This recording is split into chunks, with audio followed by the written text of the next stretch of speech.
Hi guys, I'm Kasha. Welcome to the channel and welcome as always to our coffee times to talk about horror, to discuss horror movies, horror collectibles, and today I have a recommendation video for you and it is all about horror movies and water. It's coffee time! So in today's video we are going to be talking about 12 movies that basically are about, horror. Some might be a little bit more of a thriller perhaps, and they all have the common element of water. Now these movies that I have picked, I feel that are perhaps less known. They didn't get maybe all the attention that they deserved when they came out, or there might be movies that are a little bit underrated. So that was my reasoning behind my picks for today's video. I also didn't want to make this list extremely long, so I have cut it down. So in the future maybe I can make a part 2 of this video, and I'm going to be mentioning the movies chronologically. So we're going to start all the way back to the 70s. So grab your beverage of choice and let's start. Let's start with one that I always thought it was a lot of fun because it is Shockwaves, and we have here zombies and Nazis. Visitors to a remote island discover that a reclusive Nazi commandant has been breeding a group of zombie soldiers. Shockwaves is basically a really low budget 70s film that even features Peter Cushing, and this one is a movie that I feel like a lot of people might not know about, and I still feel like it's worth a watch. What it has going for it is the isolated, well-created atmosphere in this film. So people end up stranded in this island, as most people do in horror movies, and the guy that lives there tells them to basically run for their lives. They tell them to get out of there because it is a dangerous place. In this island we have a crew of seemingly invincible zombie soldiers, and will it be too late for the people on the boat to get out of there? This movie has pretty okay makeup for the time, and it has a very eerie, creepy atmosphere, apart from having a very decent soundtrack as well. When it comes to the the violence, the gore and stuff, this one has a little bit less than other zombie movies, but I feel like where the movie shines is really in this case in the atmosphere. And now let's move to the 80s. We have another one that I feel like maybe this one not so many people know of, and that is Humanoids of the Deep, because even though it's been kind of a cult film, I feel like it's not getting, or it didn't get at the time, obviously, the recognition that it kind of deserves, even though, let's face it, this is an 80s movie and it does have some of that cheese, some of that goofiness. After a new cannery introduces scientifically augmented salmon to a seaside town in the Pacific Northwest, a species of mysterious mutated sea creatures begin killing the men and raping the women. So we have here again kind of like an isolated place. It is a town at the seaside, and suddenly they get attacked by these things coming out of the sea.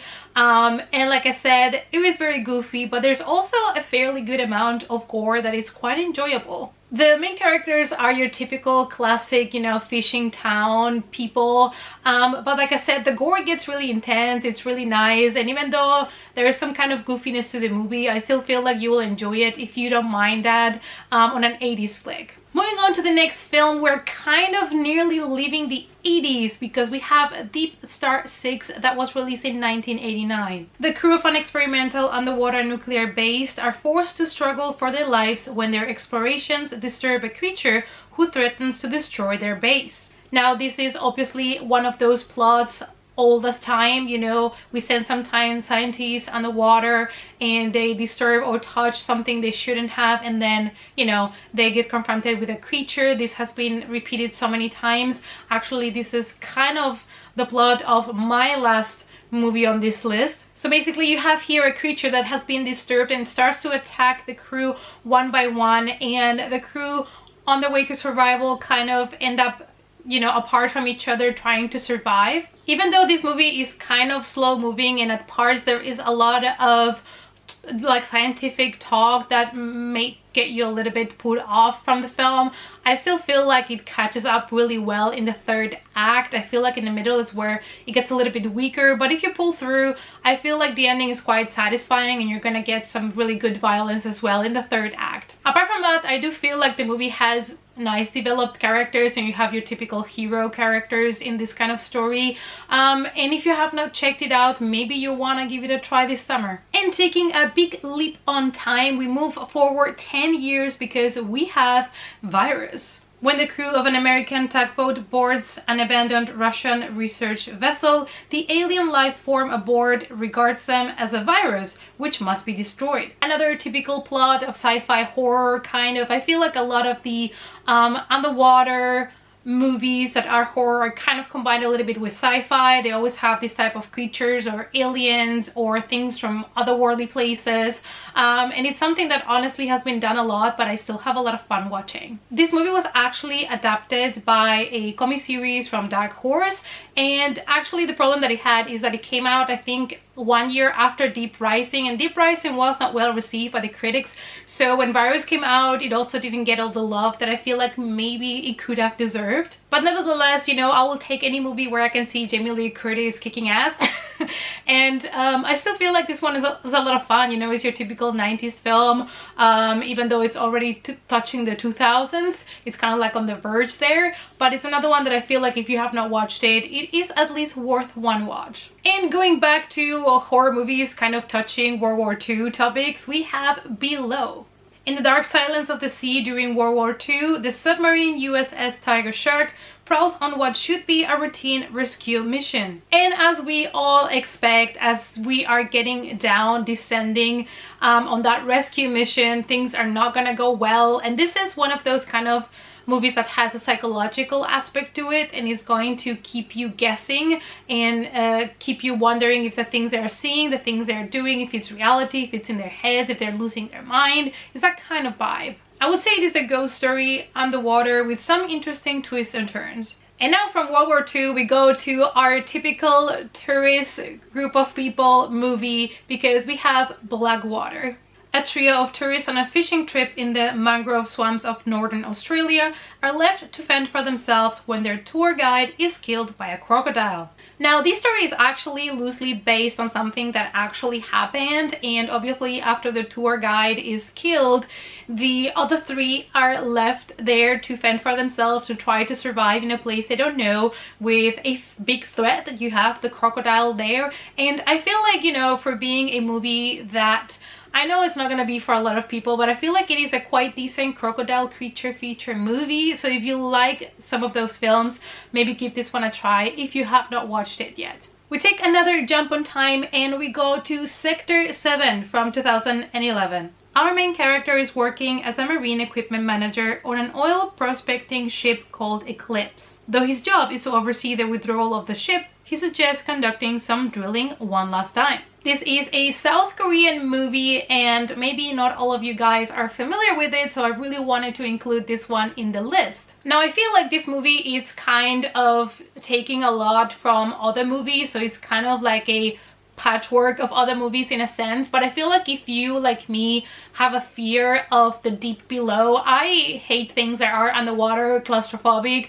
I feel like that horror really works for me because it's a real fear that I have. So there's a lot of things going on and a lot of action. I feel like if you also find movies underwater really unsettling and, you know, claustrophobic like I do, I feel like you will enjoy this one. And of course, our main villain here is this creature that we have in CGI that is going to be attacking the crew. So it's also a creature feature if that is what you're looking for. And now let's go to a movie that actually I know a lot of people did not enjoy, but I feel like, you know, for a one-time fun watch, it was pretty worth it, and that is Beneath. 6 high school seniors are celebrating and they go into a day's excursion and find themselves on a rowboat attacked by a man eating fish and must decide who must be sacrificed as they fight their way back to shore. What this movie offers is a group of teenagers trapped on a boat while there is this menacing creature in the water that is coming for them. And one of the biggest things that people criticize about the film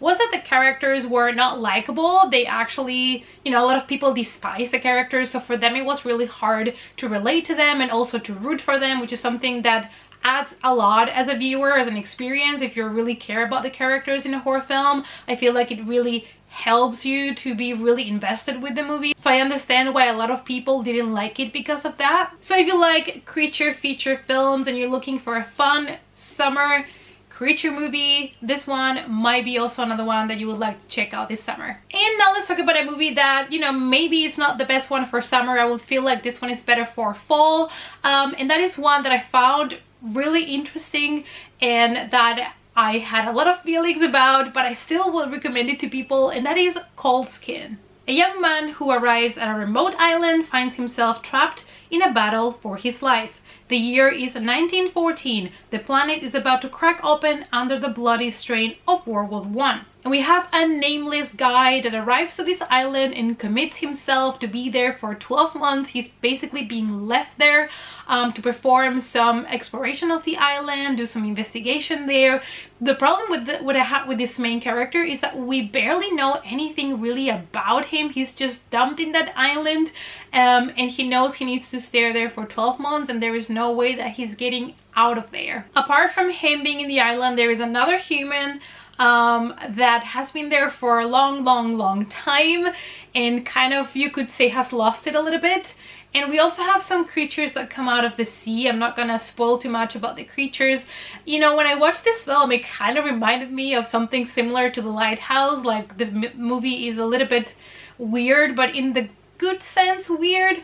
But I understand this is not a film for everybody. It's definitely not one of those blockbuster movies that everybody's gonna enjoy. But if you're looking for something different, a little bit more moody, this one is definitely one that you have to check out, because I feel like this is either a hit or miss for a lot of people. And now let's talk about another movie that, when it came out, I was surprised that not so many people were raving about it, because I felt like it was a really interesting movie and a really interesting concept, even though they had a lower budget, and that is The Beach House. A romantic getaway for two troubled college sweethearts turns into a struggle for survival when unexpected guests and the surrounding environment exhibit signs of a mysterious infection. So there's not too much more than I can say about this film, because I feel like the movie is fairly straightforward, and if I tell you too much, I might be spoiling it.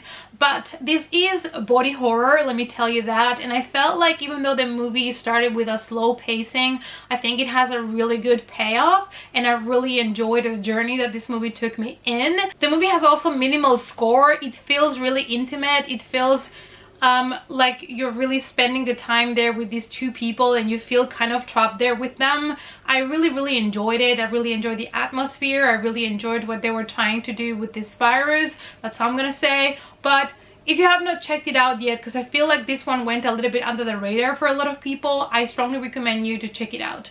And now we're going to more recent films, and there is one that I watched at a film festival that I also haven't heard many people talking about, and this is more of a thriller, I would say, perhaps, than a horror, but it is one that it's available, at least here in the Netherlands, on Amazon, so check it out if you can, and that is Breaking Surface. Two Swedish-Norwegian half-sisters go on a winter diving trip in northern Norway when they get trapped after a rock slide. This movie started kind of like a family drama with amazing visuals, great cinematography, and the sisters are trying to kind of rekindle the relationship, and they want to go to do some diving in the sea, which is something that they used to do that kind of connects them together, but something happens and they end up kind of trapped. And like I've said before, I love underwater movies that really give me that claustrophobic feeling. Those really put me at the edge of my seat, because drowning, being trapped at the bottom of the water, is something that I am terrified about. So I feel like this works really well for me as a horror movie as well, and it is beautiful. It's a beautiful story, it's beautifully shot. Absolutely loved everything about this film, and I don't hear so many people talking about it or referencing it, so definitely check it out if you haven't yet. You can take this as a surviving thriller, but it actually is just so much more, so yeah, put it on your list. And last but definitely not least, I would like to talk about a movie that, when it came out, like, not many people talked about it, and I decided to give it a chance, and I was surprised at how good it was, and that is Underwater. This one came out in February 2020, and I feel like, because of everything that happened also in 2020, plus being one of those early year releases which normally don't get so much attention, might also not have been in everybody's list. And I think that a lot of people prejudged this film before it even came out. I decided to give it a shot, and I was surprised at how much I actually enjoyed this Lovecraftian movie. After an earthquake destroys their underwater station, 6 researchers must navigate 2 miles along the dangerous, unknown depths of the ocean floor to make it to safety in a race against time. So we follow a group of scientists that are performing some investigations at the bottom of the sea, and after an earthquake, their system basically stops working, so they have to kind of go out of their station and try to survive with these suits and everything. And at times also I got some claustrophobic feelings from this one, but this was such a beautiful, perfectly paced adventure on the water. It was just so much more than what I had expected. It was so subtle with the horror elements and all of those aspects to it, and the ending was just perfection. I absolutely loved it. It does have some alien vibes, things like that, and I feel like the main characters, they were so good. They really made you feel stressed, and they really gave you that fear. It just came across. But even like the sets and the way that it was shot on the water, the cinematography, it's really beautiful, and it's a movie that I feel like it's really underrated. So if you have not watched it yet, if you were having doubts about it, please check it out. Alright you guys, so those were 12 horror, underwater, water creature horror movies that I feel are a little bit underrated, or maybe are movies that went under everybody's radar, maybe some oldies that you didn't know about. So let me know down below if you have any other suggestions for me of kind of water horror movies that you think were great but maybe are not getting so much attention, and let's talk about it in the comments down below. Thank you guys as always so much for watching, and I hope to see you all as always in our next coffee time. Bye!